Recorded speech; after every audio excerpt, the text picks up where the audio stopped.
Why are you still waiting? Why do you keep delaying what you already know you should do? Let's not pretend you haven't thought about it. You've had that moment, maybe late at night, when everything gets quiet and your thoughts start to speak louder than usual. You know you're not where you should be, and you feel it. That small discomfort deep inside your chest.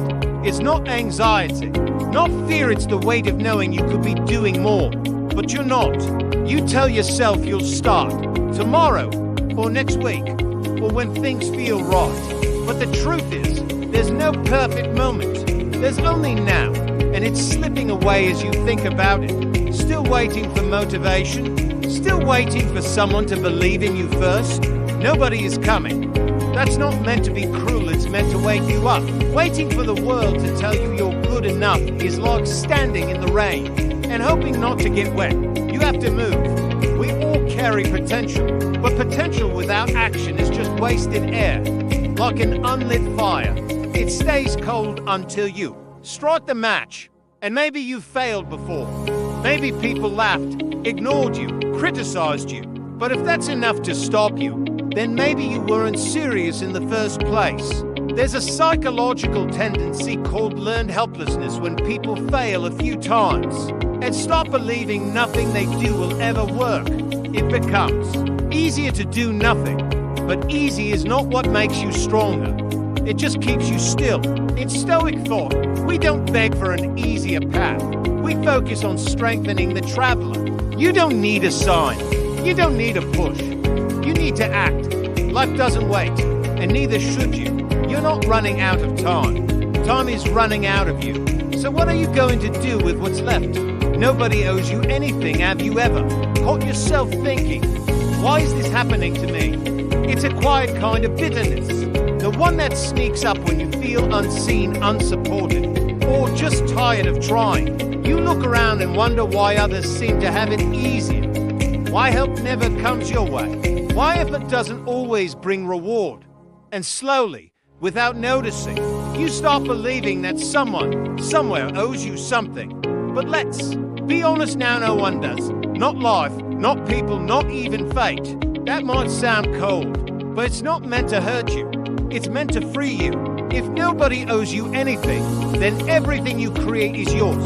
Everything you build, every step you take, it belongs to you and no one can take the credit for it. Yes, it's unfair, but fairness isn't a promise this world makes. It never has. Psychologically, this feeling, this expectation is tied to entitlement bias.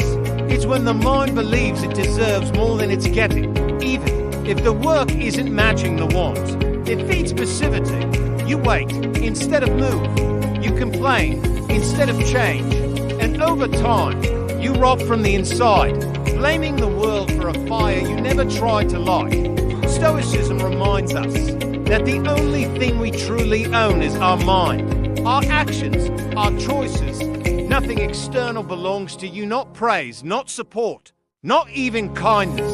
If it comes, be grateful. If it doesn't, keep walking, look around. People are too busy fighting their own battles to fight yours. That's not cruelty, that's reality. And when you accept it, truly accept it, something shifts.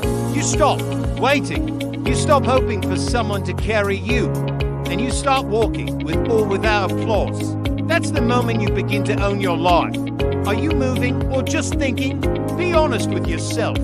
How long have you been thinking about it? You've got the idea, the plan, maybe even a few notes jotted down in your phone. It's all sitting there waiting, just like you are. But here's the hard truth. Thinking is not doing.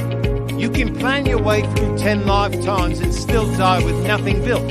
It feels safe inside your head, doesn't it? That's where you can be brilliant, bold, unstoppable. But the moment you try to make it real, fear creeps in, doubt shows up, and suddenly you're stuck between dreaming and doing. Stuck in a loop of mental rehearsals and no movement.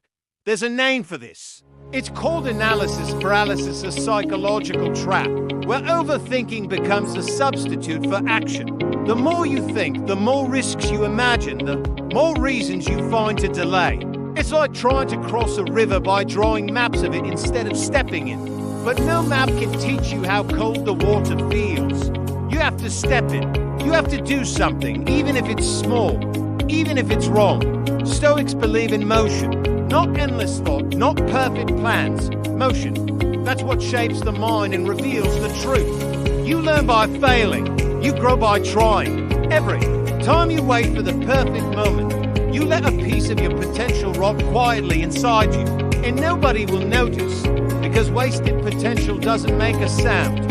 It just fades. Even if your idea flops, even if no one cares, even if it feels pointless, you've moved. You've proven to yourself that you're not just a mind full of maybes. You're a body in motion. You're something real. Don't keep thinking about building. Start building. Don't keep dreaming about becoming. Start becoming. One tiny action breaks the chain.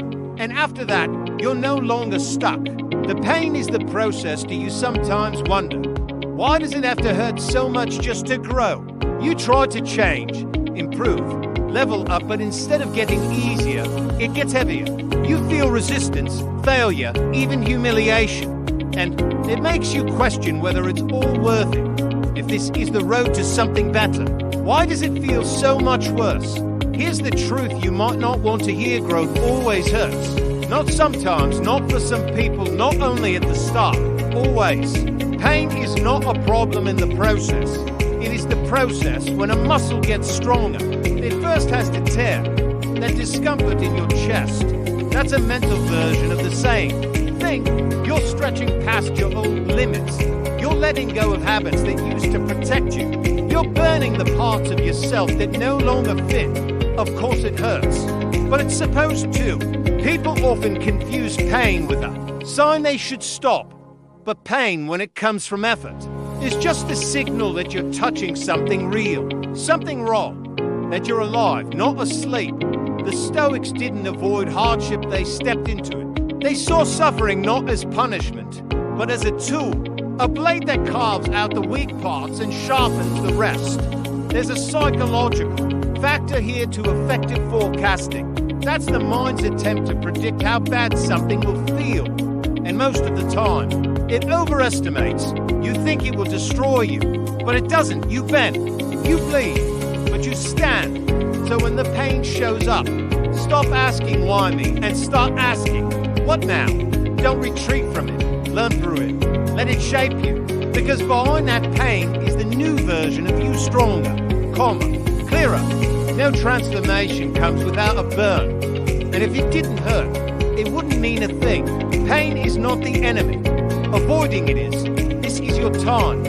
What are you going to do with it? Do you feel like you're running out of time? Or do you still believe you've got plenty left? You wake up, you scroll, you wait. You tell yourself there's time. Later, tomorrow. But the truth is simple, and maybe uncomfortable. Your time is not promised. Not next year, not next week, not even tonight. And yet you treat it like an endless supply. People spend years preparing for the moment that never comes because they never start. They think life will somehow slow down, wait for them, make space. It doesn't. It keeps going. And if you're not moving with it, you're falling behind even if you think you're standing still. There's a psychological pattern at play. Here, temporal discounting. It's the human tendency to value the present over the future, even when the future matters more. You choose what's easy now over what's meaningful later.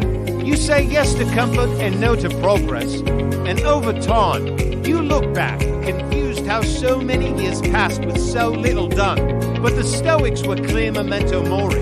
Remember, you will die. That's not to scare you. That's to sober you. To remind you that time is not a concept, it's your life bleeding out in seconds. You don't get to rewind it. You don't get to borrow more. So ask yourself, what will your days add up to? More waiting, more overthinking, or something built, something shaped, something done? Even if you've wasted years, even if you've lost yourself, this moment is clean. This breath is untouched. It's yours. You can't control how much time you have left, but you can control what you do with what's still in your hands. And if you truly grasp that deep in your chest, you'll stop making excuses. You'll start making moves.